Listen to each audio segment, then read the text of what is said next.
ਆਪ ਜੀ ਸਾਰੇ ਮਾਈ ਭਾਈ ਸਤਿਗੁਰੂ ਜੀ ਦੀ ਪਰਮ ਪਵਿੱਤਰ ਹਜ਼ੂਰੀ ਅੰਦਰ ਸੱਜ ਬੈਠੇ ਹੋ। ਗੁਰਬਾਣੀ ਕੀਰਤਨ ਆਪ ਜੀ ਨੇ ਬੜੇ ਪਿਆਰ ਨਾਲ ਸਰਵਨ ਕੀਤਾ ਹੈ। ਆਓ ਹੁਣ ਆਪਣੀਆਂ ਮਨੋਬਿਰਤੀਆਂ ਗੁਰਬਾਣੀ ਦੀ ਵਿਚਾਰਧਾਰਾ ਨਾਲ ਜੋੜੀਏ। ਅੱਜ ਆਪਾਂ ਜੋ ਵਿਚਾਰ ਸਾਂਝੀ ਕਰਨੀ ਹੈ, ਗੁਰਬਾਣੀ ਸਿਰਲੇਖਾਂ ਦੇ ਸਿਲਸਿਲੇ ਵਿੱਚ ਇਹ ਤਿੰਨ ਚੀਜ਼ਾਂ, ਤਿੰਨ ਸਿਰਲੇਖ ਨੇ ਜੋ ਆਪਾਂ ਸਮਝਣ ਦੀ ਕੋਸ਼ਿਸ਼ ਕਰਾਂਗੇ। ਪਹਿਲਾ ਸਿਰਲੇਖ ਹੈ ਗੂਜਰੀ ਕੀ ਵਾਰ, ਮਹਿਲਾ ਤੀਜਾ ਸਿਕੰਦਰ ਬਿਰਾਹਿਮ ਕੀ ਧੁਨੀ ਗਾਉਣੀ। ਸਮਝਾਂਗੇ ਸਿਕੰਦਰ ਅਤੇ ਬਿਰਾਹਿਮ ਇਹ ਕੌਣ ਸਨ। ਦੂਸਰਾ ਸਿਰਲੇਖ ਹੈ ਵਡਹੰਸ, ਮਹਿਲਾ ਚੌਥਾ ਘੋੜੀਆਂ। ਇਹ ਘੋੜੀਆਂ ਕੀ ਹਨ? ਗੁਰਬਾਣੀ ਵਿੱਚ ਜੋ ਸਿਰਲੇਖ ਗੁਰੂ ਸਾਹਿਬ ਨੇ ਲਿਆ ਹੈ, ਇਸ ਨੂੰ ਸਮਝਾਂਗੇ। ਫਿਰ ਰਾਗ ਵਡਹੰਸ ਵਿੱਚ ਹੀ ਪਹਿਲੇ ਪਾਤਸ਼ਾਹ ਜੀ ਦੀਆਂ ਉਚਾਰੀਆਂ ਹੋਈਆਂ ਅਲਾਹਣੀਆਂ, ਇਹਨਾਂ ਨੂੰ ਸਮਝਣ ਦੀ ਕੋਸ਼ਿਸ਼ ਕਰਾਂਗੇ। ਸੋ ਅੱਜ ਦੀ ਇਸ ਵਿਚਾਰ ਨੂੰ ਸ਼ੁਰੂ ਕਰਨ ਤੋਂ ਪਹਿਲਾਂ ਮੈਂ ਦੱਸਣਾ ਚਾਹਾਂਗਾ ਕਿ ਪਿਛਲੀ ਕਥਾ ਦੌਰਾਨ ਜਦੋਂ ਆਪਾਂ ਗੁਰਬਾਣੀ ਦੇ ਸਿਰਲੇਖਾਂ ਦੀ ਗੱਲ ਕਰ ਰਹੇ ਸੀ ਤੇ ਆਪਾਂ ਆਸਾ ਕੀ ਵਾਰ ਦੇ ਸਿਰਲੇਖ ਉੱਤੇ ਗੱਲਬਾਤ ਕੀਤੀ ਸੀ, ਜਿਸ ਵਿੱਚ ਆਪਾਂ ਇਹ ਤਿੰਨ ਨੁਕਤੇ ਸਮਝੇ ਸਨ। ਤੇ ਅਖੀਰ ਤੇ ਮੈਂ ਆਪ ਜੀ ਨੂੰ ਬੇਨਤੀ ਕੀਤੀ ਸੀ ਕਿ ਆਪਾਂ ਇਸ ਵਾਰ ਦੇ ਜਿਹੜੇ ਪਹਿਲੇ 2 ਸ਼ਲੋਕ ਨੇ ਉਹਨਾਂ ਨੂੰ ਸੰਖੇਪ ਵਿੱਚ ਸਮਝਾਂਗੇ। ਸੋ ਉਹਨਾਂ 2 ਸ਼ਲੋਕਾਂ ਨੂੰ ਸੰਖੇਪ ਵਿੱਚ ਸਮਝਣ ਤੋਂ ਬਾਅਦ ਆਪਾਂ ਅੱਜ ਦੀ ਜੋ ਵਿਚਾਰ ਹੈ ਉਸ ਨੂੰ ਪ੍ਰਾਰੰਭ ਕਰਾਂਗੇ। ਆਓ ਇਹਨਾਂ 2 ਸ਼ਲੋਕਾਂ ਵੱਲ ਧਿਆਨ ਦਿਓ।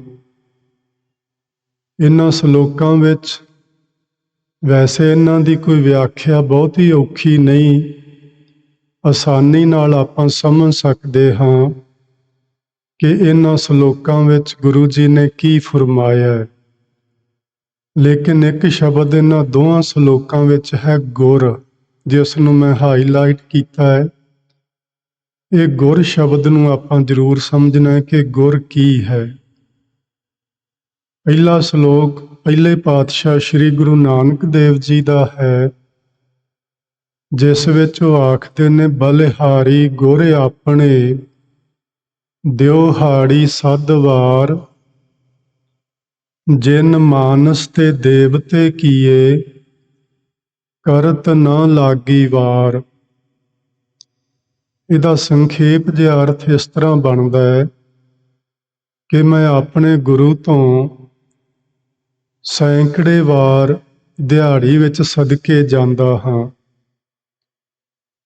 ਜਿਸ ਮੇਰੇ ਗੁਰੂ ਨੇ ਸਾਨੂੰ ਮਨੁੱਖਾਂ ਤੋਂ ਦੇਵਤੇ ਬਣਾ ਦਿੱਤਾ ਤੇ ਦੇਵਤੇ ਬਣਾਉਂਦਿਆਂ ਕੋਈ ਦੇਰੀ ਨਾ ਲੱਗੀ, ਮਤਲਬ ਫਟਾਫਟ ਝੱਟ ਹੀ ਬਣਾ ਦਿੱਤਾ। ਸੋ ਇਹਦੇ ਅੱਖਰੀ ਅਰਥ ਨੇ। ਸੋ ਗੁਰ ਇੱਥੇ ਗੁਰੂ ਨਾਨਕ ਸਾਹਿਬ ਨੇ ਕਿਹਦੇ ਲਈ ਵਰਤਿਆ? ਇੱਥੇ ਗੁਰ ਸ਼ਬਦ ਹੈ ਪਰਮਾਤਮਾ ਲਈ, ਕਿਉਂਕਿ ਗੁਰੂ ਨਾਨਕ ਦੇਵ ਸਾਹਿਬ ਦਾ ਜੋ ਗੁਰੂ ਹੈ ਉਹ ਕੇਵਲ ਤੇ ਕੇਵਲ ਪਰਮਾਤਮਾ ਹੈ। ਕੋਈ ਮਨੁੱਖ ਇਸ ਜਾਮੇ ਵਿੱਚ ਆ ਕੇ ਗੁਰੂ ਸਾਹਿਬ ਨੇ ਗੁਰੂ ਧਾਰਨ ਨਹੀਂ ਕੀਤਾ, ਕਿਉਂਕਿ ਉਹਨਾਂ ਨੂੰ ਲੋੜ ਨਹੀਂ ਸੀ। ਉਹ ਪਰਮੇਸ਼ਵਰ ਕੋਲੋਂ ਸਾਰੀਆਂ ਸ਼ਕਤੀਆਂ ਹਾਸਲ ਕਰਕੇ ਹੀ ਸੰਸਾਰ ਵਿੱਚ ਆਏ ਸਨ। ਸਗੋਂ ਆਏ ਸਨ ਆਖਣ ਦੀ ਬਜਾਏ ਇਹ ਆਖੀਏ ਉਹਨਾਂ ਨੂੰ ਭੇਜਿਆ ਗਿਆ ਸੀ, ਉਹ ਹੋਰ ਵੀ ਜ਼ਿਆਦਾ ਚੰਗਾ ਹੋਏਗਾ। ਗੁਰੂ ਨਾਨਕ ਜਗ ਮਾਹੇ ਪਠਾਇਆ, ਭੇਜਿਆ ਗਿਆ। ਸੋ ਇਹ ਜਿਹੜਾ ਗੁਰ ਸ਼ਬਦ ਹੈ, ਇਸ ਗੁਰ ਨੂੰ ਲੈ ਕੇ ਕੁਝ ਇਤਿਹਾਸਕਾਰਾਂ ਨੇ ਗੁਰੂ ਨਾਨਕ ਸਾਹਿਬ ਦਾ ਗੁਰੂ ਸੰਤ ਰੇਣ ਮੰਨ ਲਿਆ। ਇਹ ਸੰਤ ਰੇਣ ਉਹ ਏ ਜਦੋਂ ਗੁਰੂ ਜੀ ਨੇ ਸੱਚਾ ਸੌਦਾ ਕੀਤਾ ਸੀ ਤੇ ਰਸਤੇ ਵਿੱਚ ਜਿਹੜੇ ਭੁੱਖੇ ਸਾਧੂ ਮਿਲੇ ਸਨ ਉਹਨਾਂ ਨੂੰ ਭੋਜਨ ਛਕਾ ਦਿੱਤਾ ਸੀ, ਤੇ ਉਹਨਾਂ ਸਾਧੂਆਂ ਦਾ ਜਿਹੜਾ ਮੁਖੀ ਸੀ ਉਹਦਾ ਨਾਮ ਸੀ ਸੰਤ ਰੇਣ। ਕੁਝ ਇਤਿਹਾਸਕਾਰਾਂ ਨੇ ਲਿਖ ਦਿੱਤਾ ਕਿ ਗੁਰੂ ਨਾਨਕ ਸਾਹਿਬ ਨੇ ਉਸ ਸੰਤ ਰੇਣ ਨੂੰ ਆਪਣਾ ਗੁਰੂ ਧਾਰਨ ਕੀਤਾ ਸੀ। ਕੁਝ ਇਤਿਹਾਸਕਾਰਾਂ ਨੇ ਲਿਖਿਆ ਜਦੋਂ ਗੁਰੂ ਜੀ ਪਹਿਲੀ ਉਦਾਸੀ ਤੇ ਗਏ ਨੇ ਉਦੋਂ ਉਹਨਾਂ ਨੂੰ ਕਬੀਰ ਜੀ ਵੀ ਮਿਲੇ ਨੇ ਤੇ ਨਾਮਦੇਵ ਜੀ ਵੀ ਮਿਲੇ ਨੇ। ਇੱਕ ਇਤਿਹਾਸਕਾਰ ਨੇ ਲਿਖਿਆ ਨਾਮਦੇਵ ਨੂੰ ਗੁਰੂ ਧਾਰਨ ਕੀਤਾ ਤੇ ਦੂਜੇ ਨੇ ਲਿਖਿਆ ਕਬੀਰ ਜੀ ਨੂੰ ਗੁਰੂ ਧਾਰਨ ਕੀਤਾ। ਸੋ ਇਹ ਇਹਨਾਂ ਵਿਦਵਾਨਾਂ ਦੀ ਰਾਏ ਜਾਂ ਵਿਦਵਾਨਾਂ ਦੀ ਮੱਤ ਜੋ ਉਹਨਾਂ ਨੇ ਲਿਖਿਆ ਹੈ, ਲੇਕਿਨ ਸਾਡੇ ਕੋਲ ਗੁਰਬਾਣੀ ਹੈ ਤੇ ਗੁਰਬਾਣੀ ਵਿੱਚੋਂ ਆਪਾਂ ਸਮਝ ਸਕਦੇ ਹਾਂ ਕਿ ਗੁਰੂ ਨਾਨਕ ਸਾਹਿਬ ਜੀ ਦਾ ਗੁਰੂ ਕੌਣ ਸੀ। ਗੁਰੂ ਨਾਨਕ ਸਾਹਿਬ ਜਦੋਂ ਸਿੱਧਾਂ ਨੂੰ ਮਿਲੇ ਨੇ, ਸਿੱਧ ਲੋਕਾਂ ਨੇ ਗੁਰੂ ਨਾਨਕ ਸਾਹਿਬ ਜੀ ਨੂੰ ਕੁਝ ਸਵਾਲ ਕੀਤੇ ਸਨ ਜਿਨ੍ਹਾਂ ਉੱਤੇ ਸਿੱਧ ਗੋਸ਼ਟ ਆਧਾਰਿਤ ਹੈ। ਉਹਨਾਂ ਸਵਾਲਾਂ ਵਿੱਚੋਂ ਮੈਂ ਬਹੁਤੇ ਤੇ ਨਹੀਂ, ਸਿਰਫ ਇਹੋ ਹੀ ਤੁਹਾਡੇ ਨਾਲ ਸਾਂਝ ਪਾਉਣੀ ਏ ਕਿ ਗੁਰਬਾਣੀ ਵਿੱਚ ਗੁਰੂ ਨਾਨਕ ਸਾਹਿਬ ਆਪ ਆਖਦੇ ਨੇ ਮੇਰਾ ਗੁਰੂ ਕੌਣ ਏ। ਸਿੱਧਾਂ ਦਾ ਸਵਾਲ ਸੀ, ਕਵਨ ਮੂਲ ਕਵਨ ਮਤ ਵੇਲਾ, ਤੇਰਾ ਕਵਨ ਗੁਰੂ ਜਿਸ ਕਾ ਤੂੰ ਚੇਲਾ। ਵੇਖੋ ਸਵਾਲ ਬੜਾ ਹੀ ਸਿੱਧਾ, ਇਹਦੇ 'ਚ ਕੋਈ ਵਲ ਵਿੰਗ ਨਹੀਂ ਤੇ ਕੋਈ ਇਹਦੀ ਵਿਆਖਿਆ ਦੀ ਵੀ ਲੋੜ ਨਹੀਂ। ਕਵਨ ਗੁਰੂ ਜਿਸ ਕਾ ਤੂੰ ਚੇਲਾ, ਐ ਗੁਰੂ ਨਾਨਕ ਜਿਸ ਕਿਸੇ ਵਿਅਕਤੀ ਦਾ ਤੂੰ ਚੇਲਾ ਬਣਿਆ ਏ ਉਹ ਤੇਰਾ ਗੁਰੂ ਕੌਣ ਏ, ਉਹਦਾ ਨਾਂ ਕੀ ਏ। ਫਿਰ ਉਹਨਾਂ ਨੇ ਜਦੋਂ ਇਹ ਸਵਾਲ ਕੀਤਾ ਤੇ ਗੁਰੂ ਨਾਨਕ ਸਾਹਿਬ ਨੇ ਜਵਾਬ ਦਿੱਤਾ, ਪਵਨ ਆਰੰਭ ਸਤਿਗੁਰ ਮਤ ਵੇਲਾ, ਸ਼ਬਦ ਗੁਰੂ ਸੁਰਤ ਧੁਨ ਚੇਲਾ। ਮੇਰਾ ਗੁਰੂ ਜੋ ਹੈ ਉਹ ਸ਼ਬਦ ਹੈ ਤੇ ਸ਼ਬਦ ਦਾ ਇੱਕ ਅਰਥ ਹੁੰਦਾ ਹੈ ਪਰਮਾਤਮਾ, ਕਿਉਂਕਿ ਪਰਮਾਤਮਾ ਨੂੰ ਸਰਬ ਵਿਆਪਕ ਮੰਨਦੇ ਹਾਂ। ਗੁਰਮਤਿ ਮੰਨਦੀ ਹੈ, ਸਾਰੇ ਹੀ ਲੋਕ ਮੰਨਦੇ ਨੇ ਕਿ ਪਰਮਾਤਮਾ ਸਰਬ ਵਿਆਪਕ ਹੈ ਤੇ ਉਹ ਸਰਬ ਵਿਆਪਕ ਕਿਸੇ ਸਰੀਰ ਵਿੱਚ ਆ ਕੇ ਸਰਬ ਵਿਆਪਕ ਨਹੀਂ ਹੈ, ਸਗੋਂ ਉਹ ਸ਼ਬਦ ਰੂਪ ਵਿੱਚ ਸਰਬ ਵਿਆਪਕ ਹੈ। ਸ਼ਬਦ ਰੂਪ ਕਿਹੜਾ ਹੈ? ਉਹ ਇੱਕ ਧੁਨੀ ਹੈ, ਇੱਕ ਆਵਾਜ਼ ਹੈ, ਜਿਸ ਦਾ ਜ਼ਿਕਰ ਗੁਰੂ ਨਾਨਕ ਸਾਹਿਬ ਨੇ ਇਸੇ ਹੀ ਥਾਂ ਤੇ ਕੀਤਾ ਹੋਇਆ, ਸੁਰਤ ਧੁਨ ਚੇਲਾ। ਉਸ ਧੁਨੀ ਦੇ ਨਾਲ ਜੁੜੀ ਹੋਈ ਮੇਰੀ ਸੁਰਤ ਜਿਹੜੀ ਏ ਉਹ ਉਸ ਪਰਮ ਪਿਤਾ ਪਰਮਾਤਮਾ ਯਾਨੀ ਸ਼ਬਦ ਦਾ ਸੇਵਕ ਜਾਂ ਸਿੱਖ ਜਾਂ ਚੇਲਾ ਹੈ। ਸੋ ਗੁਰੂ ਨਾਨਕ ਸਾਹਿਬ ਜੀ ਆਪ ਹੀ ਫਰਮਾਉਂਦੇ ਨੇ ਕਿ ਮੇਰਾ ਕੋਈ ਵਿਅਕਤੀ ਗੁਰੂ ਇਸ ਸੰਸਾਰ ਵਿੱਚ ਨਹੀਂ, ਮੇਰਾ ਗੁਰੂ ਪਰਮਾਤਮਾ ਏ ਤੇ ਪਰਮਾਤਮਾ ਵੀ ਸੰਸਾਰ ਵਿੱਚ ਬਹੁਤ ਸਾਰੇ ਸਨ, ਅੱਜ ਵੀ ਨੇ, ਬੜੇ ਹੀ ਭਗਵਾਨ ਨੇ ਅੱਜ ਵੀ, ਉਦੋਂ ਵੀ ਸਨ। ਤੇ ਗੁਰੂ ਜੀ ਨੇ ਆਖਿਆ ਮੇਰਾ ਪਰਮਾਤਮਾ, ਮੇਰਾ ਗੁਰੂ ਉਹ ਪਰਮਾਤਮਾ ਏ ਜਿਹੜਾ ਸ਼ਬਦ ਰੂਪ ਵਿੱਚ ਸਰਬ ਵਿਆਪਕ ਏ। ਸੋ ਇੱਕ ਤੇ ਪ੍ਰਮਾਣ ਇਹ ਹੋ ਗਿਆ ਗੁਰੂ ਨਾਨਕ ਸਾਹਿਬ ਜੀ ਦਾ ਆਪਣਾ ਲਿਖਿਆ ਹੋਇਆ ਕਿ ਮੇਰਾ ਗੁਰੂ ਸ਼ਬਦ ਹੈ, ਮੇਰਾ ਗੁਰੂ ਪਰਮਾਤਮਾ ਹੈ। ਦੂਸਰਾ ਉਹਨਾਂ ਦਾ ਬਚਨ ਹੈ ਅਪਰੰਪਰ ਪਾਰ ਬ੍ਰਹਮ ਪਰਮੇਸ਼ਰ, ਨਾਨਕ ਗੁਰ ਮਿਲਿਆ ਸੋਈ ਜੀਓ।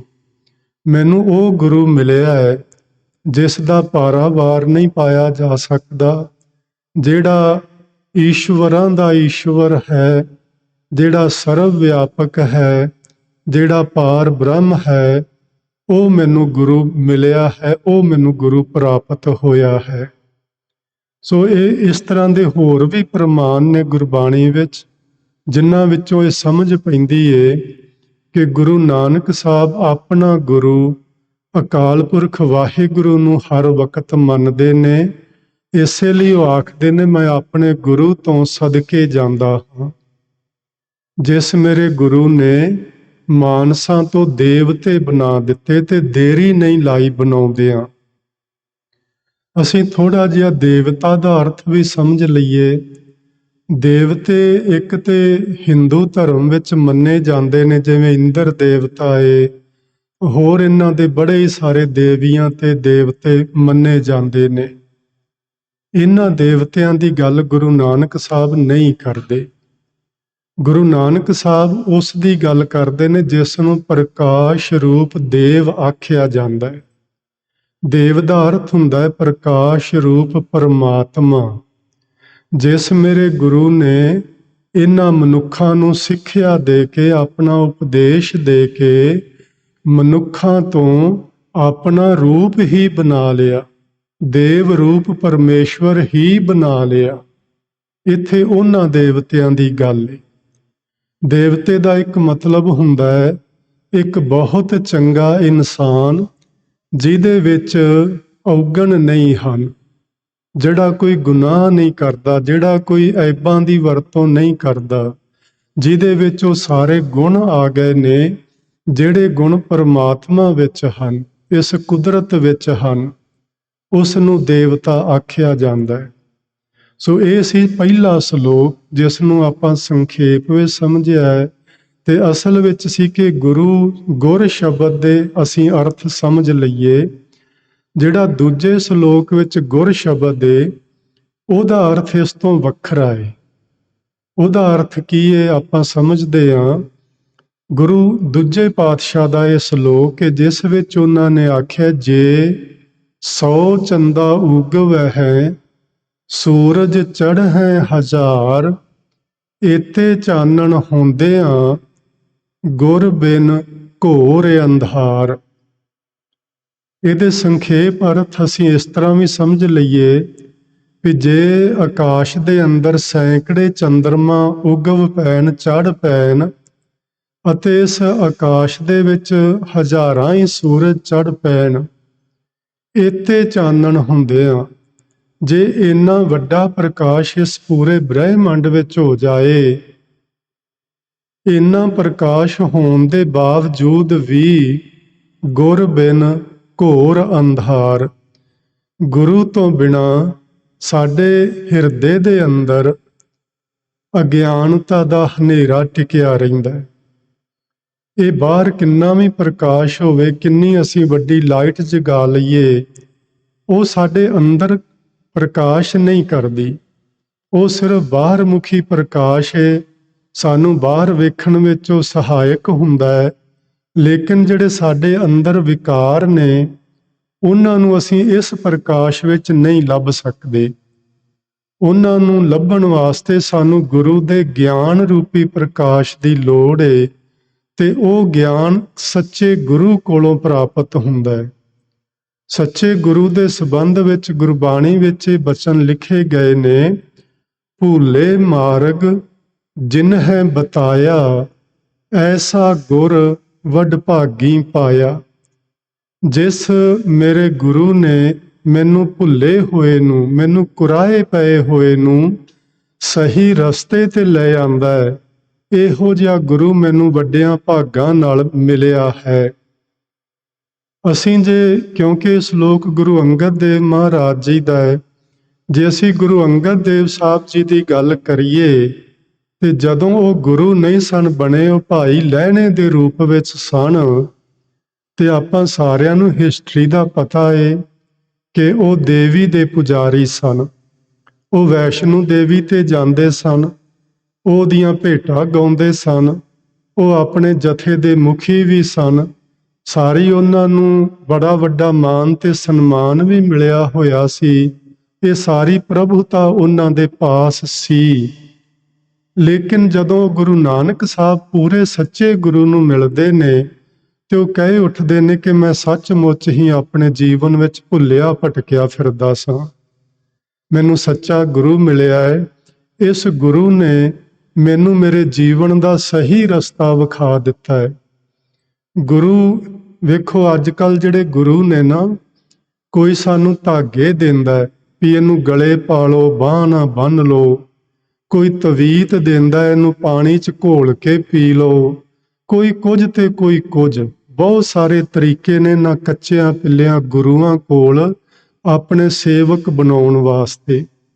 ਪਰ ਜਿਹੜਾ ਪੂਰਾ ਗੁਰੂ ਹੁੰਦਾ ਹੈ, ਜਿਹੜਾ ਸੱਚਾ ਗੁਰੂ ਹੁੰਦਾ ਹੈ, ਉਹ ਨਾ ਕਿਸੇ ਨੂੰ ਧਾਗਾ ਦਿੰਦਾ ਹੈ, ਨਾ ਕਿਸੇ ਨੂੰ ਤਵੀਤ ਦਿੰਦਾ ਹੈ, ਨਾ ਕਿਸੇ ਨੂੰ ਟੂਣਾ ਕਰਕੇ ਦਿੰਦਾ ਹੈ, ਨਾ ਕਿਸੇ ਨੂੰ ਕਹਿੰਦਾ ਤੂੰ ਮੜੀਆਂ ਵਿੱਚ ਜਾ ਕੇ ਇੰਨੇ ਦਿਨ ਬਹਿ ਕੇ ਆਹ ਕੰਮ ਕਰੀ। ਇਹੋ ਜਿਹੀਆਂ ਚੀਜ਼ਾਂ ਸੱਚਾ ਗੁਰੂ ਨਹੀਂ ਕਰਦਾ। ਸੱਚਾ ਗੁਰੂ ਸਾਨੂੰ ਸੱਚੀ ਸਿੱਖਿਆ ਨਾਲ ਜੋੜਦਾ ਹੈ। ਉਸ ਸਿੱਖਿਆ ਨਾਲ ਜੋੜਦਾ ਹੈ ਜਿਸ ਸਿੱਖਿਆ ਤੇ ਚੱਲ ਕੇ ਸਾਡਾ ਜੀਵਨ ਸਫਲ ਹੋ ਜਾਣਾ ਹੁੰਦਾ। ਉਸ ਸਿੱਖਿਆ ਨਾਲ ਸਾਡਾ ਗੁਰੂ ਸਾਨੂੰ ਜੋੜਦਾ ਹੈ ਜਿਸ ਸਿੱਖਿਆ ਤੇ ਚੱਲ ਕੇ ਅਸੀਂ ਆਪਣੇ ਗ੍ਰਸਤ ਜੀਵਨ ਵਿੱਚ ਵੀ ਸੁਖ ਮਾਣਦੇ ਹਾਂ ਤੇ ਇਸ ਸਰੀਰ ਨੂੰ ਛੱਡਣ ਤੋਂ ਬਾਅਦ ਵੀ ਅਸੀਂ ਪਰਮ ਪਿਤਾ ਪਰਮਾਤਮਾ ਵਿੱਚ ਲੀਨ ਹੁੰਦੇ ਹਾਂ ਤੇ ਸਾਰਿਆਂ ਦੁੱਖਾਂ ਕਲੇਸ਼ਾਂ ਦੀ ਜੜ ਖਤਮ ਹੋ ਜਾਂਦੀ ਏ, ਪੁੱਟੀ ਜਾਂਦੀ ਏ। ਸੋ ਇੱਥੇ ਪੂਰੇ ਗੁਰੂ ਦੀ ਗੱਲ ਕੀਤੀ ਹੈ। ਸੋ ਇਹ 2 ਸ਼ਲੋਕ ਨੇ, ਦੋਵਾਂ ਸ਼ਲੋਕਾਂ ਵਿੱਚ ਗੁਰ ਸ਼ਬਦ ਦੇ ਅਰਥ ਵੱਖਰੇ ਵੱਖਰੇ ਨੇ। ਪਹਿਲੇ ਸ਼ਲੋਕ ਵਿੱਚ ਗੁਰ ਦੇ ਅਰਥ ਨੇ ਪਰਮਾਤਮਾ, ਦੂਜੇ ਸ਼ਲੋਕ ਦੇ ਵਿੱਚ ਗੁਰ ਸ਼ਬਦ ਦੇ ਅਰਥ ਨੇ ਗੁਰੂ ਨਾਨਕ। ਕਿਉਂਕਿ ਗੁਰੂ ਅੰਗਦ ਦੇਵ ਮਹਾਰਾਜ ਜੀ ਦੇ ਜਾਂ ਭਾਈ ਲਹਿਣਾ ਜੀ ਦੇ ਗੁਰੂ ਨਾਨਕ ਸਾਹਿਬ ਸਨ। ਤੇ ਉਹ ਆਪਣੇ ਗੁਰੂ ਦੀ ਵਡਿਆਈ ਹੀ ਨਹੀਂ ਕਰਦੇ, ਸਗੋਂ ਅਸਲੀਅਤ ਪੇਸ਼ ਕਰਦੇ ਨੇ ਕਿ ਮੈਂ ਆਪਣੇ ਗੁਰੂ ਤੋਂ ਬਲਿਹਾਰ ਜਾਵਾਂ, ਜਿਸ ਗੁਰੂ ਦੇ ਗਿਆਨ ਤੋਂ ਬਿਨਾਂ ਇੰਨਾ ਵੱਡਾ ਸੰਸਾਰ ਵਿੱਚ ਜੇ ਪ੍ਰਕਾਸ਼ ਵੀ ਹੋਵੇ ਤੇ ਤਾਂ ਵੀ ਸਾਡੇ ਅੰਦਰ ਹਨੇਰਾ ਹੀ ਟਿਕਿਆ ਰਹਿੰਦਾ ਹੈ। ਸਾਡੇ ਅੰਦਰ ਗਿਆਨ ਦਾ ਪ੍ਰਕਾਸ਼ ਨਹੀਂ ਹੁੰਦਾ। ਗਿਆਨ ਦਾ ਪ੍ਰਕਾਸ਼ ਉਦੋਂ ਹੀ ਹੁੰਦਾ ਹੈ ਜਦੋਂ ਸਾਨੂੰ ਸਾਡਾ ਪੂਰਾ ਗੁਰੂ ਮਿਲ ਪੈਂਦਾ ਹੈ। ਸੋ ਇਹ ਸੀ ਸੰਖੇਪ ਜਿਹੀ ਵਿਚਾਰ ਜਿਹੜੀ ਸਾਡੀ ਪਿਛਲੀ ਕਥਾ ਦੌਰਾਨ ਬਾਕੀ ਕਰਨ ਵਾਲੀ ਰਹਿ ਗਈ ਸੀ। ਸੋ ਆਓ ਹੁਣ ਆਪਾਂ ਸਮਝਦੇ ਹਾਂ, ਅੱਜ ਦੀ ਵਿਚਾਰ ਇੱਥੋਂ ਸ਼ੁਰੂ ਕਰਦੇ ਹਾਂ। ਪਹਿਲੀ ਗੱਲ, ਇਹ ਸਿਰਲੇਖ ਹੈ ਉਸ ਵਾਰ ਦਾ ਜੋ ਤੀਜੇ ਪਾਤਸ਼ਾਹ ਗੁਰੂ ਅਮਰਦਾਸ ਮਹਾਰਾਜ ਜੀ ਦੀ ਉਚਾਰੀ ਹੋਈ ਏ। ਸਿਰਲੇਖ ਹੈ ਗੁਜਰੀ ਕੀ ਵਾਰ। ਅਸੀਂ ਇਹਨੂੰ ਜ਼ਿਆਦਾਤਰ ਪਾਠ ਕਰਨ ਵਾਲੇ ਗੁਜਰੀ ਪੜ੍ਹਦੇ ਹਾਂ। ਤੁਸੀਂ ਇਹਨੂੰ ਧਿਆਨ ਨਾਲ ਵੇਖੋ, ਗੱਗੇ ਨੂੰ ਦੁਲੈਂਕੜ ਲੱਗੀ ਹੋਈ ਹੈ, ਨਾ ਕਿ ਇੱਕ ਔਂਕੜ। ਦੁਲੈਂਕੜ ਦੀ ਜਿਹੜੀ ਆਵਾਜ਼ ਹੈ ਵੱਡੇ ਊ ਦੀ ਆਵਾਜ਼ ਹੁੰਦੀ ਹੈ, ਛੋਟੇ ਊ ਦੀ ਆਵਾਜ਼ ਨਹੀਂ ਹੁੰਦੀ। ਸੋ ਇਹਦਾ ਉਚਾਰਨ ਕਰਨਾ ਗੂਜਰੀ, ਤੇ ਇਹਦਾ ਵਿਸ਼ਰਾਮ ਕਿੱਥੇ ਦੇਣਾ ਹੈ? ਗੂਜਰੀ ਕੀ ਵਾਰ, ਇਸ ਜਗ੍ਹਾ ਤੇ। ਮਹਿਲਾ ਤੀਜਾ ਦਾ ਮਤਲਬ ਹੈ ਤੀਜੇ ਪਾਤਸ਼ਾਹ ਗੁਰੂ ਅਮਰਦਾਸ ਜੀ ਨੇ ਇਸ ਵਾਰ ਦਾ ਉਚਾਰਨ ਕੀਤਾ ਹੈ। ਇਸ ਵਾਰ ਦੀਆਂ 22 ਪੌੜੀਆਂ ਨੇ ਤੇ 22 ਪੌੜੀਆਂ ਦੀਆਂ ਹਰ ਪੌੜੀ ਦੀਆਂ 5-5 ਪੰਕਤੀਆਂ ਨੇ। ਇਸ ਵਾਰ ਨੂੰ ਗੁਰੂ ਅਰਜਨ ਦੇਵ ਮਹਾਰਾਜ ਜੀ ਨੇ ਕਿਸ ਧੁਨੀ ਉੱਤੇ ਗਾਉਣਾ ਹੈ ਉਹ ਸਿਰਲੇਖ ਥੱਲੇ ਲਿਖਿਆ ਹੈ। ਸਿਕੰਦਰ ਬਿਰਾਹਿਮ ਕੀ ਧੁਨੀ ਗਾਉਣੀ। ਸਿਕੰਦਰ ਤੇ ਬਿਰਾਹਿਮ ਕੌਣ ਨੇ? ਥੋੜਾ ਜਿਹਾ ਅਸੀਂ ਇਹਨਾਂ ਨੂੰ ਸਮਝ ਕੇ ਫਿਰ ਆਪਾਂ ਅੱਗੇ ਵਿਚਾਰ ਪ੍ਰਾਰੰਭ ਜਾਰੀ ਰੱਖਾਂਗੇ। ਸਿਕੰਦਰ ਤੇ ਬਿਰਾਹਿਮ, ਇਹ ਜਿਹੜਾ ਬਿਰਾਹਿਮ ਸ਼ਬਦ ਹੈ ਨਾ, ਇਹਦਾ ਜਿਹੜਾ ਮੂਲ ਪਾਠ ਹੈ ਉਹ ਹੈ ਇਬਰਾਹਿਮ। ਤੇ ਤੁਹਾਨੂੰ ਜਿਹੜੇ ਤੁਸੀਂ ਵਿਆਕਰਨ ਪੜ੍ਹੀ ਹੋਏਗੀ, ਇੱਕ ਵਿਆਕਰਨ ਦਾ ਨਿਯਮ ਹੁੰਦਾ ਸੰਧੀ ਵਾਲਾ।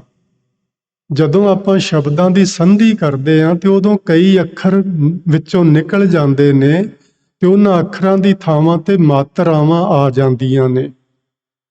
ਉਹ ਜਿਹੜੀ ਇਬਰਾਹਿਮ ਸੀ ਨਾ, ਈੜੀ ਨੂੰ ਲੱਗੀ ਹੋਈ ਛੋਟੀ ਦੀ ਮਾਤਰਾ ਯਾਨੀ ਸਿਹਾਰੀ, ਉਹ ਵਿੱਚੋਂ ਈੜੀ ਉੱਡ ਗਈ ਹੈ ਤੇ ਸਿਹਾਰੀ ਲੱਗੀ ਰਹਿ ਗਈ ਹੈ ਤੇ ਬਿਰਾਹਿਮ ਬਣ ਗਿਆ। ਇਹਦਾ ਮੂਲ ਪਾਠ ਹੈ ਇਬਰਾਹਿਮ। ਇਹ ਦੋ ਜਣੇ ਜਿਹੜੇ ਨੇ ਇਬਰਾਹਿਮ ਤੇ ਸਿਕੰਦਰ, ਇਹ ਬੜੇ ਅਮੀਰ ਰਈਸ ਸਨ, ਯਾਨੀ ਰਾਜੇ ਸਨ। ਛੋਟੇ ਛੋਟੇ ਰਜਵਾੜੇ ਹੁੰਦੇ ਸਨ ਉਦੋਂ। ਇਹ ਦੋ ਰਾਜੇ ਇੱਕੋ ਹੀ ਖਾਨਦਾਨ ਦੇ ਸਨ। ਇੱਕ ਇਲਾਕੇ ਵਿੱਚ ਸਿਕੰਦਰ ਰਾਜ ਕਰਦਾ ਸੀ ਤੇ ਦੂਜੇ ਇਲਾਕੇ ਵਿੱਚ ਕੁਝ ਪਿੰਡਾਂ ਦਾ ਰਾਜ ਇਬਰਾਹਿਮ ਕਰਦਾ ਸੀ।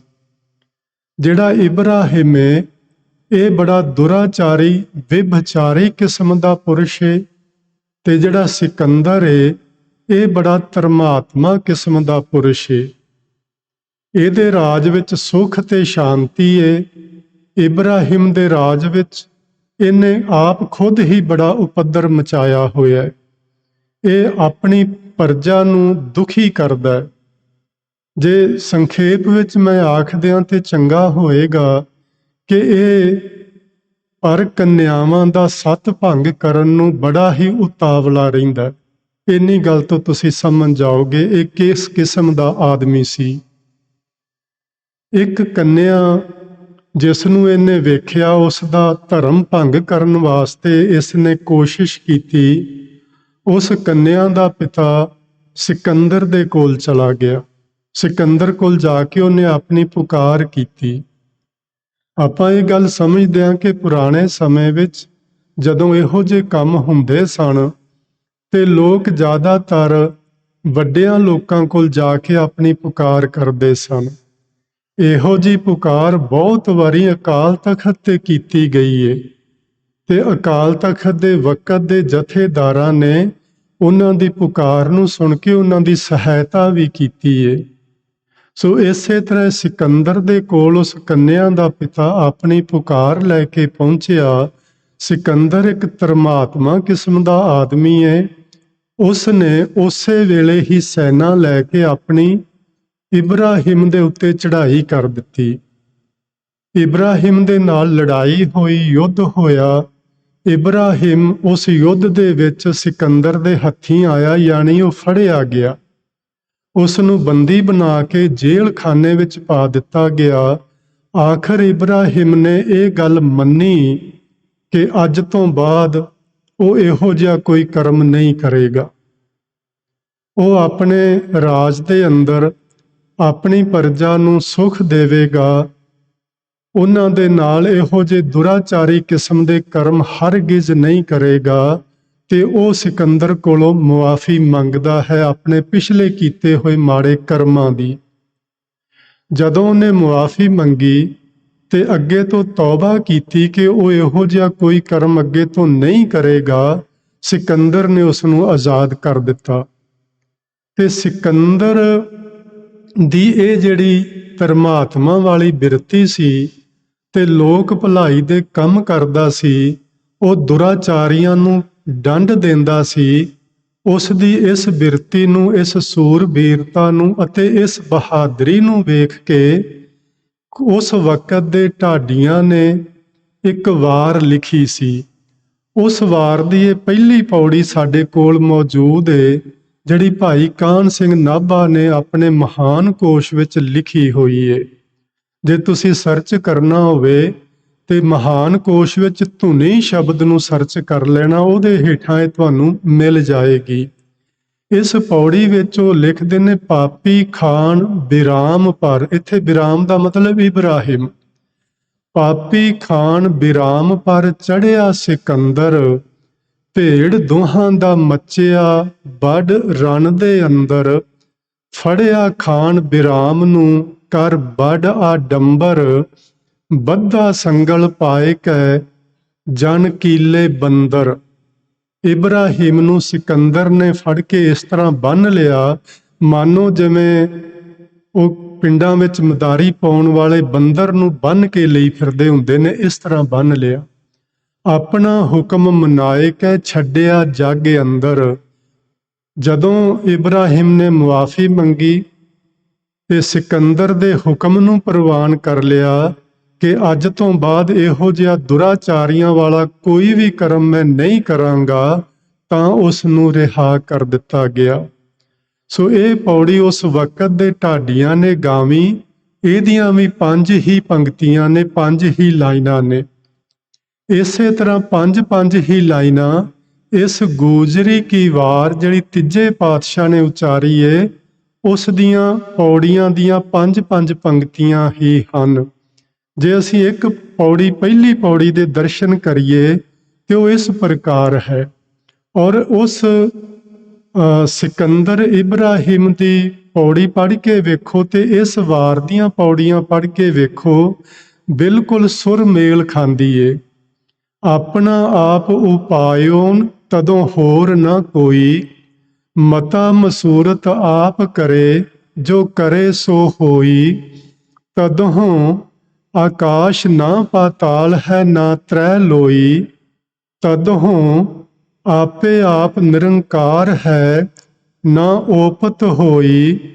ਜਿਉ ਤਿਸ ਭਾਵੈ ਤਿਵੇਂ ਕਰੇ, ਤਿਸ ਬਿਨ ਅਵਰ ਨਾ ਕੋਈ। ਉਹਦੇ ਵਿੱਚ ਸੀ ਸਿਕੰਦਰ ਨੂੰ ਜਿਵੇਂ ਭਾਵੇਗਾ, ਇਬਰਾਹਿਮ ਉਸ ਤਰ੍ਹਾਂ ਕਰੇਗਾ, ਭਾਵ ਉਹ ਚੰਗੇ ਕਰਮ ਕਮਾਏਗਾ।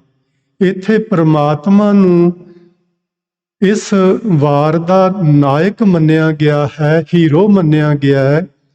ਜਿਵੇਂ ਪ੍ਰਮਾਤਮਾ ਕਰੇਗਾ, ਇਹ ਸਾਰੇ ਸੰਸਾਰ ਦੇ ਜੀਵ ਉਸ ਤਰ੍ਹਾਂ ਹੀ ਕਰਨਗੇ। ਯਾਨੀ ਜਿਵੇਂ ਪ੍ਰਮਾਤਮਾ ਕਹੇਗਾ, ਜੋ ਉਹਦਾ ਹੁਕਮ ਹੋਏਗਾ, ਇਹ ਜੀਵ ਉਸ ਤਰ੍ਹਾਂ ਕਰਨਗੇ। ਆਓ ਅਸੀਂ ਸੰਖੇਪ ਵਿੱਚ ਇਸ ਬਾਣੀ ਦੇ ਅਰਥ ਵੀ ਸਮਝ ਲੈਂਦੇ ਹਾਂ। ਆਪਣਾ ਆਪ ਉਪਾਇਓਨ ਤਦੋਂ ਹੋਰ ਨਾ ਕੋਈ। ਜਦੋਂ ਮਾਲਕ ਨੇ ਆਪਣੇ ਆਪੇ ਨੂੰ ਉਪਾਇਆ, ਉਪਾਏ ਦਾ ਮਤਲਬ ਪੈਦਾ ਕਰਨਾ ਨਹੀਂ ਹੁੰਦਾ, ਉਪਾਏ ਦਾ ਮਤਲਬ ਹੁੰਦਾ ਹੈ ਪ੍ਰਗਟ ਕਰਨਾ।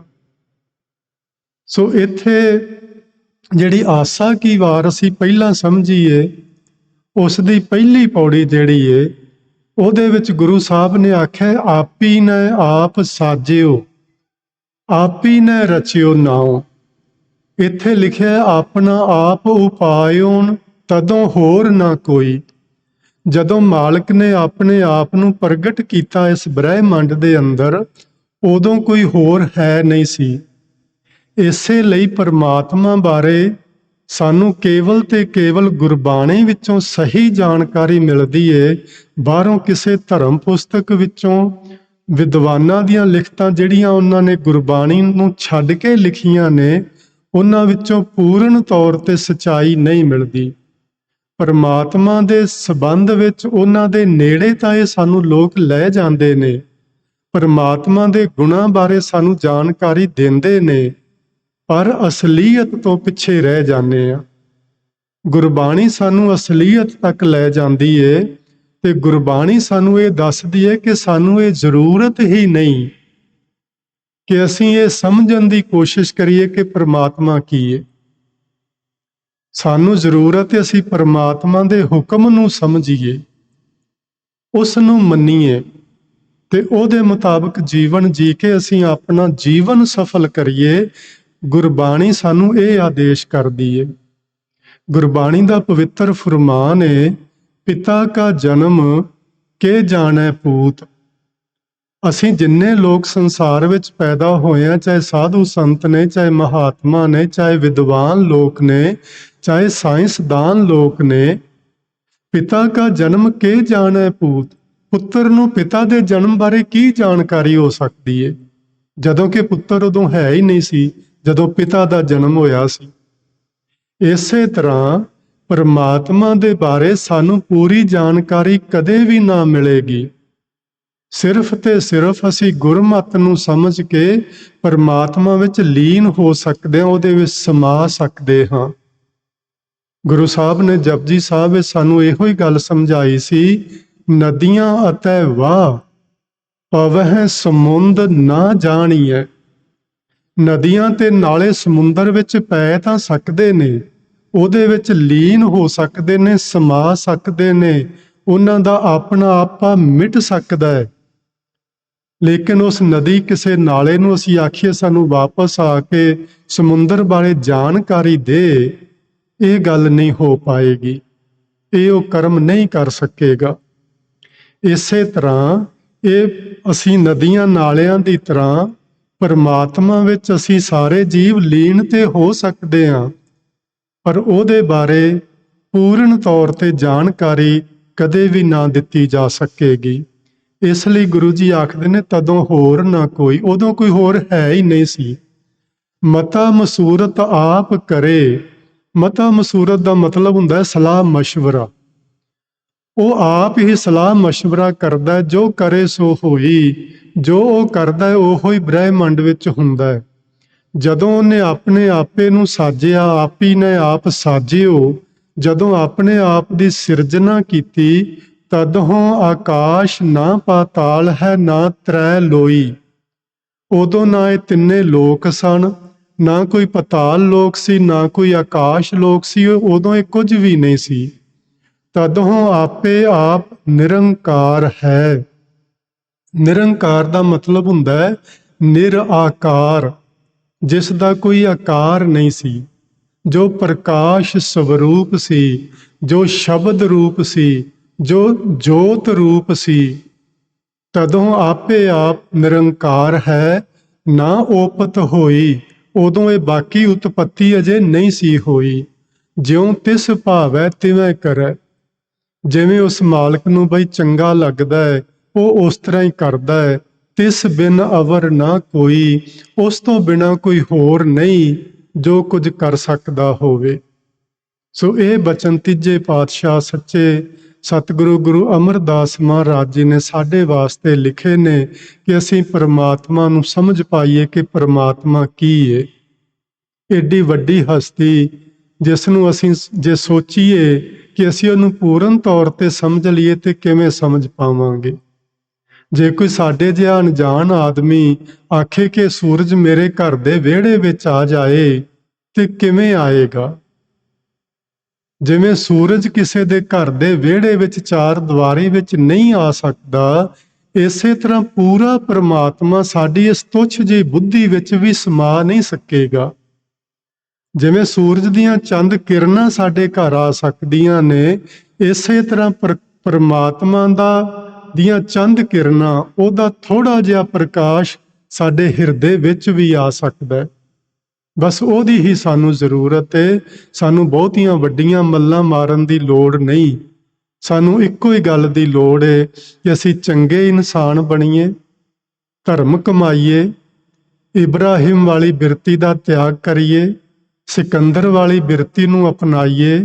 ਜੋ ਮਾਲਕ ਦਾ ਹੁਕਮ ਸਾਨੂੰ ਆਵੇ ਅਸੀਂ ਉਸ ਨੂੰ ਸੱਤ ਕਰਕੇ ਮੰਨ ਲਈਏ, ਤਾਂ ਜੋ ਸਾਡਾ ਇਹ ਮਨੁੱਖਾ ਜੀਵਨ ਸਫਲ ਜੀਵਨ ਬਣ ਸਕੇ। ਸੋ ਇੱਥੋਂ ਤੱਕ ਸੀ ਇਸ ਗੂਜਰੀ ਕੀ ਵਾਰ ਜਿਹੜਾ ਸਿਕੰਦਰ ਤੇ ਇਬਰਾਹਿਮ ਕੀ ਧੁਨੀ ਤੇ ਗਾਉਣ ਦਾ ਆਦੇਸ਼ ਗੁਰੂ ਸਾਹਿਬ ਨੇ ਕੀਤਾ, ਆਪਾਂ ਉਸ ਨੂੰ ਸਮਝਣ ਦੀ ਕੋਸ਼ਿਸ਼ ਕੀਤੀ ਹੈ। ਅਗਲਾ ਬਚਨ ਹੈ ਘੋੜੀਆਂ। ਇਹਦਾ ਵੀ ਸਿਰਲੇਖ ਤੁਹਾਡੇ ਸਾਹਮਣੇ ਹੈ। ਇਹਦਾ ਉਚਾਰਨ ਜਦੋਂ ਆਪਾਂ ਕਰਨਾ, ਜਦੋਂ ਪਾਠ ਕਰਨਾ, ਇਹਨੂੰ ਸਮਝ ਕੇ ਕਰਨਾ। ਇਹਨੂੰ ਇਕੱਠਾ ਵਡਹੰਸ ਮਹਿਲਾ ਚੌਥਾ ਘੋੜੀਆਂ ਨਹੀਂ ਪੜ ਜਾਣਾ ਹੁੰਦਾ।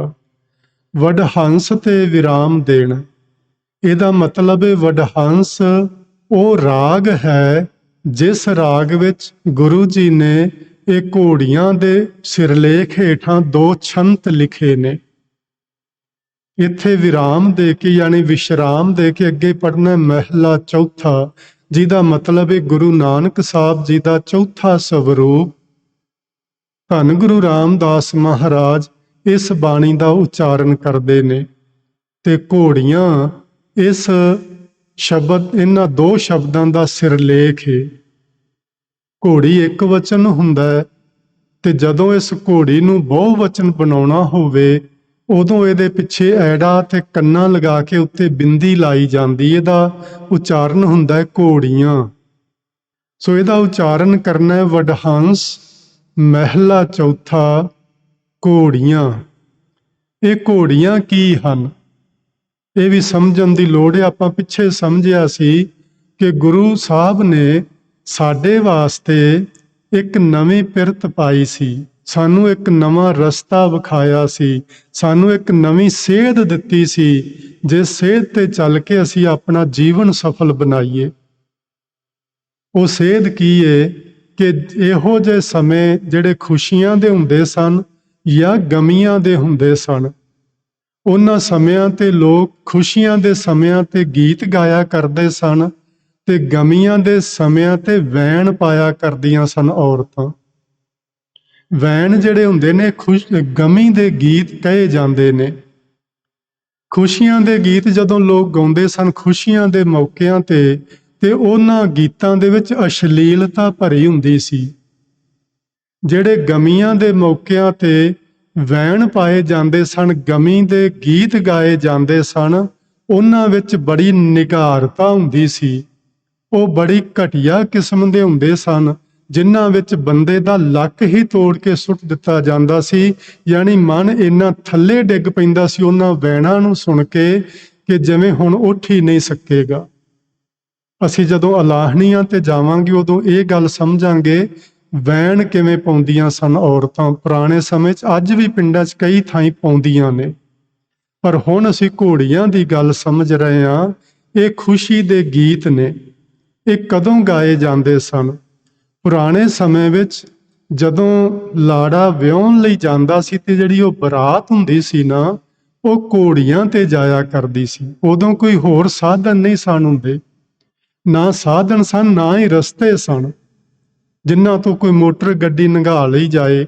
ਇਸ ਤਰ੍ਹਾਂ ਕੁਝ ਵੀ ਨਹੀਂ ਸੀ। ਟੁੱਟੇ ਭੱਜੇ ਰਾਹ ਹੁੰਦੇ, ਉਹਨਾਂ ਘੋੜੀਆਂ ਉੱਤੇ ਲੋਕ ਸਵਾਰ ਹੋ ਕੇ ਦੂਰ ਦਰੇਡੇ ਪਿੰਡਾਂ ਥਾਵਾਂ ਤੇ ਜਾਇਆ ਕਰਦੇ ਸਨ। ਤੇ ਜਦੋਂ ਲਾੜਾ ਘੋੜੀ ਤੇ ਸਵਾਰ ਹੋ ਕੇ ਲਾੜੀ ਨੂੰ ਵਿਆਹੁਣ ਵਾਸਤੇ ਆਪਣੇ ਘਰੋਂ ਨਿਕਲਦਾ, ਉਹਦੀਆਂ ਭੈਣਾਂ ਉਸ ਘੋੜੀ ਦੀ ਵਾਗ ਗੁੰਦਦੀਆਂ। ਬਜ਼ੁਰਗਾਂ ਨੂੰ ਪਤਾ ਹੋਣਾ ਵਾਗ ਗੁੰਦਣ ਦਾ, ਅੱਜ ਕੱਲ੍ਹ ਦੀਆਂ ਬੱਚੀਆਂ ਨੂੰ ਤੇ ਸ਼ਾਇਦ ਨਹੀਂ ਪਤਾ ਹੋਣਾ। ਵਾਗ ਜਦੋਂ ਗੁੰਦਦੀਆਂ ਸਨ ਭੈਣਾਂ ਇਕੱਠੀਆਂ ਹੋ ਕੇ, ਜਾਂ ਉਸ ਮਹੱਲੇ ਦੀਆਂ ਬੀਬੀਆਂ ਸਾਰੀਆਂ ਇਕੱਠੀਆਂ ਹੋ ਕੇ, ਤੇ ਉਦੋਂ ਕੁਝ ਗੀਤ ਗਾਇਆ ਕਰਦੀਆਂ ਸਨ। ਉਹ ਜਿਹੜੇ ਗੀਤ ਗਾਏ ਜਾਂਦੇ ਸਨ, ਉਹਨਾਂ ਗੀਤਾਂ ਦਾ ਨਾਮ ਹੀ ਘੋੜੀਆਂ ਰੱਖ ਦਿੱਤਾ ਗਿਆ ਸੀ। ਤੇ ਉਹਨਾਂ ਘੋੜੀਆਂ ਵਿੱਚ ਵੀ ਕਿਤੇ ਕਿਤੇ ਸ਼ਬਦ ਮਿਲਦੇ ਸਨ ਜਿਹੜੇ ਅਸ਼ਲੀਲ ਹੁੰਦੇ ਸਨ। ਸਾਰੇ ਨਹੀਂ, ਲੇਕਿਨ ਕਿਤੇ ਕਿਤੇ ਵਿੱਚ ਸ਼ਬਦ ਮਿਲਦੇ ਸਨ। ਤੁਸੀਂ ਘੋੜੀਆਂ ਦੇ ਸਿਰਲੇਖ ਹੇਠਾਂ ਨਾ ਲੋਕ ਗੀਤ ਜਿਹੜੇ ਨੇ ਉਹਨਾਂ ਤੇ ਸਰਚ ਕਰਕੇ ਵੇਖਣਾ, ਤੁਹਾਨੂੰ ਮਿਲ ਜਾਣਗੇ। ਲੋਕ ਗੀਤ, ਲੋਕ ਗੀਤਾਂ ਵਿੱਚ ਜ਼ਰੂਰੀ ਨਹੀਂ ਹੁੰਦਾ ਕਿ ਸਾਰੀਆਂ ਚੀਜ਼ਾਂ ਹੀ ਬੜੀਆਂ ਧਰਮ ਅਰਥ ਹੁੰਦੀਆਂ ਨੇ। ਲੋਕ ਗੀਤਾਂ ਵਿੱਚ ਬਹੁਤ ਕੁਝ ਅਜਿਹਾ ਹੁੰਦਾ ਹੈ ਜਿਹੜਾ ਸਾਨੂੰ ਕਿਸੇ ਦੂਜੇ ਪਾਸੇ ਨੂੰ, ਸਾਡੀ ਜਿਹੜੀ ਸੋਚ ਹੈ, ਸਾਡੀ ਜਿਹੜੀ ਬਿਰਤੀ ਹੈ, ਅਸੀਂ ਜੇ ਸਿੱਧਿਆਂ ਸ਼ਬਦਾਂ ਵਿੱਚ ਆਖਣਾ ਹੋਵੇ ਤੇ ਕਾਮ ਉਕਸਾਊ ਬਿਰਤੀ, ਇਸ ਤਰ੍ਹਾਂ ਦੀ ਬਿਰਤੀ ਉਹ ਗੀਤ ਬਣਾ ਦਿੰਦੇ ਸਨ। ਗੁਰੂ ਸਾਹਿਬ ਨੇ ਸਾਨੂੰ ਸੇਧ ਦਿੱਤੀ। ਸੇਧ ਕੀ ਬਖਸ਼ੀ ਕਿ ਤੁਸੀਂ ਉਹਨਾਂ ਘੋੜੀਆਂ ਨੂੰ ਛੱਡੋ। ਤੇ ਆ ਜਿਹੜੀਆਂ ਗੁਰੂ ਨੇ ਘੋੜੀਆਂ ਲਿਖ ਕੇ 2 ਛੰਤ ਲਿਖੇ ਨੇ, ਇਹਨਾਂ ਛੰਤਾਂ ਦੇ 8 ਬੰਦ ਨੇ। ਯਾਨੀ 4 ਬੰਦ ਹੁੰਦੇ ਨੇ ਇੱਕ ਛੰਤ ਦੇ, 8 ਬੰਦ ਨੇ, ਯਾਨੀ ਇਹ 8 ਗੀਤ ਨੇ। ਤੇ ਮੈਂ ਸਲਾਹ ਦੇਣਾ ਚਾਹਾਂਗਾ, ਜਦੋਂ ਵੀ ਬੱਚਿਓ ਤੁਹਾਡੇ ਭਰਾ ਦਾ ਵਿਆਹ ਹੋਵੇ, ਜੇ ਤੁਹਾਨੂੰ ਘੋੜੀਆਂ ਗਾਉਣੀਆਂ ਹੋਣ ਤੇ ਇਹ ਘੋੜੀਆਂ ਤੁਸੀਂ ਜਿਹੜੀਆਂ ਚੌਥੇ ਪਾਤਸ਼ਾਹ ਨੇ ਲਿਖੀਆਂ ਨੇ, ਇਹਨਾਂ ਦਾ ਗਾਇਨ ਕਰਿਆ ਕਰੋ। ਇਹ ਘੋੜੀਆਂ ਬੜੀਆਂ ਹੀ ਸਾਰਥਿਕਤਾ ਵਾਲੀਆਂ ਨੇ, ਸਾਡੇ ਜੀਵਨ ਨੂੰ ਹੋਰ ਉੱਚਾ ਚੁੱਕਣ ਵਾਲੀਆਂ ਨੇ ਤੇ ਸਾਨੂੰ ਰੱਬ ਦੇ ਨਾਲ ਜੋੜਨ ਵਾਲੀਆਂ ਨੇ। ਆਓ ਮੈਂ ਉਹਨਾਂ ਘੋੜੀਆਂ ਵਿੱਚੋਂ ਕੁਝ ਲਾਈਨਾਂ ਤੁਹਾਡੇ ਨਾਲ ਸ਼ੇਅਰ ਕਰਦਾ ਹਾਂ। ਇਸ ਤੋਂ ਅੱਗੇ ਆਪਾਂ ਨਾ ਫਿਰ ਅਗਲੀ ਵਿਚਾਰ ਅਗਲੀ ਕਥਾ ਵਿੱਚ ਕਰ ਲਵਾਂਗੇ। ਪਹਿਲਾ ਬਚਨ ਹੈ ਇਹਨਾਂ ਘੋੜੀਆਂ ਵਿੱਚ ਚੌਥੇ ਪਾਤਸ਼ਾਹ ਜੀ ਦਾ ਜਿਹੜਾ ਪਹਿਲਾ ਛੰਤ ਹੈ, ਉਹਦੇ ਚੋਂ ਮੈਂ 4 ਪੰਕਤੀਆਂ ਲਈਆਂ ਨੇ। ਆਖਦੇ ਨੇ ਗੁਰੂ ਸਾਹਿਬ, ਦੇਹ ਤੇਜਨ ਜੀ। ਦੇਹ ਦਾ ਮਤਲਬ ਹੈ ਸਰੀਰ, ਤੇਜਨ ਦਾ ਮਤਲਬ ਹੁੰਦਾ ਘੋੜੀ। ਦੇਹ ਤੇਜਨ ਜੀ ਰਾਮ ਉਪਾਈਆ ਰਾਮ। ਜਿਹੜੀ ਦੇਹ ਨੂੰ ਪਾ ਕੇ ਅੱਜ ਲਾੜਾ ਲਾੜੀ ਨੂੰ ਵਿਆਹੁਣ ਚੱਲਿਆ ਹੈ, ਇਹ ਦੇਹ ਪ੍ਰਾਪਤ ਇਹਨੂੰ ਕਿਵੇਂ ਹੋਈ ਏ? ਰਾਮ ਉਪਾਈਆ ਰਾਮ। ਪਰਮਾਤਮਾ ਨੇ ਇਹ ਤੈਨੂੰ ਦੇਹ ਹੀ ਦਿੱਤੀ ਏ, ਇਹ ਤੈਨੂੰ ਸਰੀਰ ਦਿੱਤਾ ਹੈ। ਜਿਸ ਸਰੀਰ ਨੂੰ ਪਾ ਕੇ ਤੂੰ ਇਸ ਜੀਵਨ ਵਿੱਚ ਸਾਰੇ ਸੁੱਖ ਤੇ ਸਹੂਲਤਾਂ ਮਾਣਦਾ ਹੈ, ਤੇ ਅੱਜ ਤੂੰ ਆਪਣੇ ਜੀਵਨ ਸਾਥੀ ਨੂੰ ਵਿਆਹੁਣ ਵਾਸਤੇ ਤੁਰਿਆ ਹੈ। ਤੈਨੂੰ ਕਿਤੇ ਅਸ਼ਲੀਲਤਾ ਵਿੱਚ ਨਾ ਤੂੰ ਡੁੱਬ ਜਾਏ। ਤੈਨੂੰ ਇਹ ਚੇਤਾ ਰਵੇ ਕਿ ਆਹ ਜਿਹੜਾ ਸਰੀਰ ਮੈਨੂੰ ਮਿਲਿਆ ਹੈ, ਜਿਸ ਸਰੀਰ ਨੂੰ ਪਾ ਕੇ ਮੈਂ ਸਾਰੇ ਸੁੱਖ ਸਹੂਲਤਾਂ ਮਾਣ ਰਿਹਾ ਹਾਂ, ਇਹ ਸਰੀਰ ਮੈਨੂੰ ਪਰਮਾਤਮਾ ਨੇ ਦਿੱਤਾ, ਤੈਨੂੰ ਪਰਮਾਤਮਾ ਚੇਤਾ ਆਵੇ। ਵੇਖੋ ਖੁਸ਼ੀਆਂ ਵਿੱਚ ਵੀ ਸਾਨੂੰ ਰੱਬ ਚੇਤੇ ਆਵੇ। ਅਸੀਂ ਤੇ ਅਰਦਾਸ ਵਿੱਚ ਕਹਿੰਦੇ ਆ, ਉਹਨਾਂ ਪਿਆਰਿਆਂ ਨੂੰ ਵਾਹਿਗੁਰੂ ਜੀ ਸਾਨੂੰ ਮਿਲਾ, ਜਿਨ੍ਹਾਂ ਨੂੰ ਮਿਲਣ ਨਾਲ ਸਾਨੂੰ ਤੇਰਾ ਨਾਮ ਚੇਤੇ ਆਵੇ। ਤੇ ਵਿਆਹ ਜਿਹੀਆਂ ਖੁਸ਼ੀਆਂ ਦੇ ਵਿੱਚ ਵੀ ਸਾਨੂੰ ਗੁਰੂ ਆਖਦੇ ਨੇ ਤੁਹਾਨੂੰ ਰੱਬ ਚੇਤੇ ਆਵੇ। ਰਾਮ ਉਪਾਈਆ ਰਾਮ, ਇਹ ਸੁੰਦਰ ਸਰੀਰ ਪਰਮਾਤਮਾ ਨੇ ਪੈਦਾ ਕੀਤਾ ਹੈ। ਧਨ ਮਾਨਸ ਜਨਮ ਪੁੰਨ ਪਾਈਆ ਰਾਮ, ਇਹ ਮਨੁੱਖਾ ਜਨਮ ਜਿਹੜਾ ਇਹ ਧਨਤਾ ਦੇ ਯੋਗ ਏ, ਇਹ ਵਡਿਆਉਣ ਦੇ ਯੋਗ ਏ ਜੇ ਇਸ ਮਨੁੱਖਾ ਜੀਵਨ ਵਿੱਚ ਰਾਮ ਚੇਤੇ ਆਵੇ। ਰਾਮ ਦਾ ਮਤਲਬ ਇੱਥੇ ਸੀਆਪਤੀ ਰਾਮ ਨਹੀਂ, ਇੱਥੇ ਰਾਮ ਦਾ ਮਤਲਬ ਜਿਹੜਾ ਰਮਿਆ ਹੋਇਆ ਰਾਮ ਏ, ਵਾਹਿਗੁਰੂ ਪਰਮਾਤਮਾ। ਮਾਨਸ ਜਨਮ ਵੱਡ ਪੁੰਨੇ ਪਾਇਆ, ਦੇਹ ਸੋ ਕੰਚਨ ਚੰਗੜੀਆ, ਇਹ ਦੇਹ ਇਹ ਸਰੀਰ ਸੋਨੇ ਵਰਗਾ ਤੇ ਬਹੁਤ ਚੰਗਾ ਹੋ ਸਕਦਾ ਹੈ। ਕਿਵੇਂ? ਗੁਰਮੁਖ ਰੰਗ ਚਲੂਲਾ ਪਾਵੈ, ਜੇ ਕੋਈ ਮਨੁੱਖ ਗੁਰੂ ਦੀ ਸ਼ਰਨ ਵਿੱਚ ਪੈ ਕੇ ਪਰਮਾਤਮਾ ਦੇ ਨਾਮ ਵਾਲੇ ਗੂੜੇ ਰੰਗ ਨੂੰ ਆਪਣੇ ਜ਼ਿੰਦਗੀ ਵਿੱਚ ਥਾਂ ਦੇ ਲਵੇ। ਹਰ ਹਰ ਹਰ ਨਵ ਰੰਗੜੀਆ, ਤੇ ਫਿਰ ਇਸ ਮਨੁੱਖ ਦੇ ਜੀਵਨ ਉੱਤੇ ਪਰਮਾਤਮਾ ਦੇ ਨਾਮ ਵਾਲਾ ਇੱਕ ਨਵਾਂ ਰੰਗ ਚੜ੍ਹ ਜਾਏਗਾ। ਇਹ ਨਵੇਂ ਰੰਗ ਵਿੱਚ ਰੰਗਿਆ ਹੋਇਆ ਸਾਡਾ ਜੀਵਨ ਫਿਰ ਧਰਮਾਤਮਾ ਵਾਲਾ ਜੀਵਨ ਹੋਏਗਾ, ਫਿਰ ਦੁਰਾਚਾਰੀਆਂ ਵਾਲਾ ਜੀਵਨ ਨਹੀਂ ਹੋਏਗਾ। ਸੋ ਇਹ ਬਚਨ ਚੌਥੇ ਪਾਤਸ਼ਾਹ ਜੀ ਨੇ ਵਿਆਹ ਦੇ ਸਮੇਂ ਬੀਬੀਆਂ ਨੂੰ ਗਾਉਣ ਵਾਸਤੇ ਲਿਖ ਕੇ ਦਿੱਤੇ, ਪਰ ਸਾਡੇ ਪ੍ਰਚਾਰਕਾਂ ਨੇ ਨਾ ਦੱਸਿਆ ਤੇ ਨਾ ਲੋਕਾਂ ਨੇ ਆਪ ਹਿੰਮਤ ਕੀਤੀ ਵੀ ਅਸੀਂ ਆਪ ਹੀ ਪੜ੍ਹ ਲਈਏ। ਵੀ ਜੇ ਵਿਆਹ ਵਿੱਚ ਘੋੜੀਆਂ ਗਾਉਣੀਆਂ ਨੇ ਤੇ ਬੱਚੀਓ ਆਹ ਘੋੜੀਆਂ ਗਾ ਲਿਆ ਕਰੋ। ਇਹਨਾਂ ਘੋੜੀਆਂ ਨਾਲ ਗਾਉਣ ਦੇ ਨਾਲ ਤੁਸੀਂ ਆਪ ਵੀ ਰੱਬ ਨਾਲ ਜੁੜੋਗੀਆਂ ਤੇ ਤੁਹਾਡੇ ਭੈਣਾਂ ਭਰਾ ਸੁਣਨ ਵਾਲੇ ਵੀ ਰੱਬ ਜੀ ਨਾਲ ਜੁੜਨਗੇ। ਤੁਹਾਡੇ ਜੀਵਨ ਵਿੱਚ ਇੱਕ ਨਵਾਂ ਹੁਲਾਰਾ ਪੈਦਾ ਹੋਏਗਾ, ਤੁਹਾਨੂੰ ਜ਼ਿੰਦਗੀ ਵਿੱਚ ਇੱਕ ਨਵੀਂ ਸੇਧ ਮਿਲੇਗੀ, ਜਿਸ ਸੇਧ ਨੂੰ ਪਾ ਕੇ ਤੁਹਾਡਾ ਜੀਵਨ ਸਫਲ ਜੀਵਨ ਬਣ ਜਾਏਗਾ। ਸੋ ਅੱਗੇ ਤੀਸਰੇ ਨੰਬਰ ਤੇ ਸੀ ਅਲਾਹਣੀਆਂ। ਇੱਥੋਂ ਆਪਾਂ ਜਿਹੜੀ ਗੱਲ ਏ ਉਹ ਅਗਲੀ ਜਿਹੜੀ ਕਥਾ ਆਪਾਂ ਕਰਾਂਗੇ ਇੱਕ ਐਤਵਾਰ ਛੱਡ ਕੇ, ਉਹਦੇ ਤੇ ਫਿਰ ਮੈਂ ਤੁਹਾਡੇ ਨਾਲ ਸਾਂਝੀਆਂ ਕਰਾਂਗਾ। ਅਲਾਹਣੀਆਂ ਜਿਹੜੇ ਵੈਣ ਨੇ, ਜਿਹੜੇ ਮਰ ਗਿਆਂ ਤੇ ਉਦੋਂ ਬੀਬੀਆਂ ਪਾਉਂਦੀਆਂ ਸਨ, ਇਹਨਾਂ ਨੂੰ ਗਮੀ ਦੇ ਗੀਤ ਆਖਦੇ ਨੇ। ਇਹ ਗਮੀ ਦੇ ਗੀਤ ਕੀ ਨੇ, ਅਲਾਹਣੀਆਂ ਕੀ ਨੇ, ਆਪਾਂ ਇਹਨਾਂ ਨੂੰ ਵੀ ਸਮਝਾਂਗੇ ਤੇ ਸਮਝਾਂਗੇ ਕਿ ਗੁਰੂ ਸਾਹਿਬ ਨੇ ਸਾਨੂੰ ਕਿਸ ਤਰ੍ਹਾਂ ਇਹੋ ਜਿਹੇ ਗਮੀ ਦੇ ਮੌਕਿਆਂ ਵਿੱਚ ਵੀ ਪਰਮਾਤਮਾ ਨਾਲ ਜੁੜ ਕੇ ਉਹਨਾਂ ਸਮਿਆਂ ਵਿੱਚੋਂ ਅੱਗੇ ਲੰਘਣ ਦਾ ਆਦੇਸ਼ ਦਿੱਤਾ ਹੋਇਆ ਹੈ। ਅੱਜ ਤੁਸੀਂ ਇੰਨੇ ਕੁ ਸ਼ਬਦ ਪ੍ਰਵਾਨ ਕਰਨਾ ਜੀ। ਬੇਅੰਤ ਪ੍ਰਕਾਰ ਦੀਆਂ ਹੋਈਆਂ ਭੁੱਲਾਂ ਦੀ ਖਿਮਾ ਬਖਸ਼ਿਸ਼ ਕਰਨਾ। ਪਿਆਰ ਨਾਲ ਆਖੋ ਜੀ, ਵਾਹਿਗੁਰੂ ਜੀ ਕਾ ਖਾਲਸਾ, ਵਾਹਿਗੁਰੂ ਜੀ ਕੀ ਫਤਿਹ।